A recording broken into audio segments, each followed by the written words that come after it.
Hello everyone, in this video we'll be discussing about table data types. Previously we saw some data types before like string, text, boolean, right? So what is the data types? Basically in MySQL, if you want to create any kind of field, you have to specify the data type of it, right? If I go to my Laravel and open my database, make sure your server is running. Open. Now in Laravel test, we'll go to posts because we created this post in previous video. Now, if you click on post, you will find the fields names that we created, and beside that, you will find data types.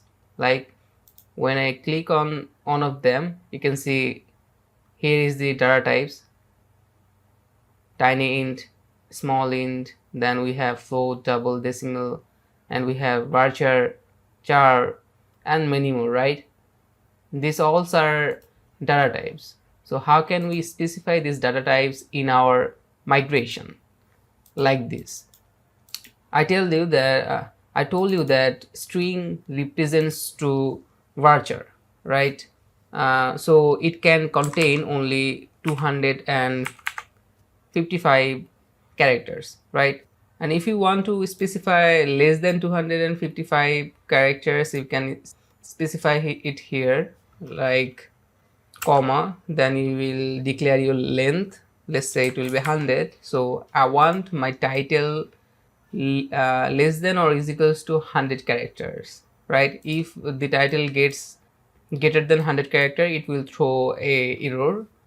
So in this video we'll be discussing about some more data types, more useful data types. There are a ton of data type, you saw that here, right? So we'll be not working with all of them. The most used data types will be shown in this video. Let's say I will say it more data. Okay, in here I will show you some more data types. I will not show you the practicals, but I will show the methods name that you can use them on future projects, right? Let's see. So we saw string, text, and boolean, right? So string is basically varchar, and text is basically text, and boolean is boolean. It will contain 0 or 1. Okay, so let's see some more data types like table, and we can change the method name. It will be, let's say, date. So there is a date data type that will contain, if you want to contain any kind of date in your field, you can use that. Let's say it will be date. Now there is also date and time, date time. So if you want to contain date and time both, you can use this data type. Now let's talk about numbers. If you want to store any kind of decimal number, you will be using decimal, right? This data type for decimal.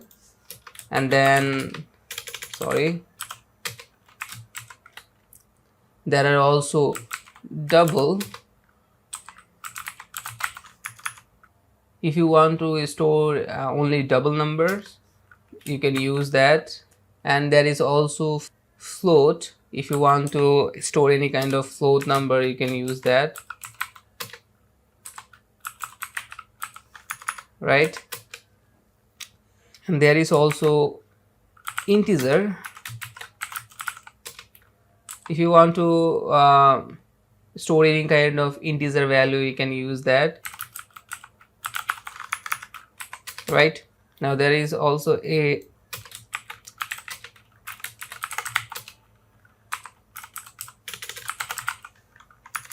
time data type for storing only the time. And I guess I told you about timestamp. in previous video. Basically what timestamp does, it will create two columns in your table. One will be created at and another will be updated at.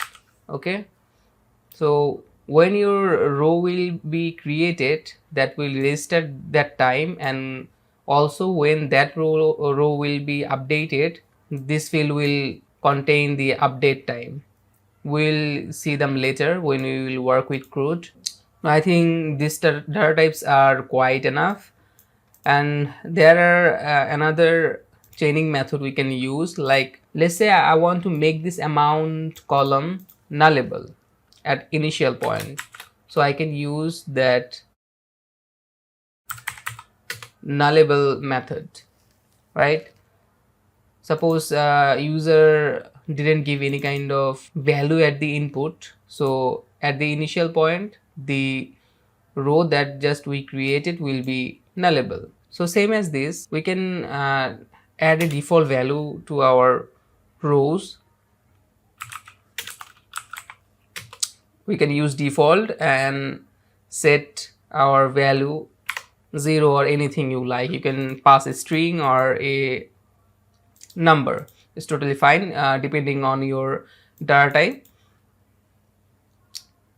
So I guess that's it for data types. There are lots of data types, you can find them on Google obviously, but these are the most used one. So I guess that's it. In next video we'll learn about more artisan commands for migrations. So till then, bye.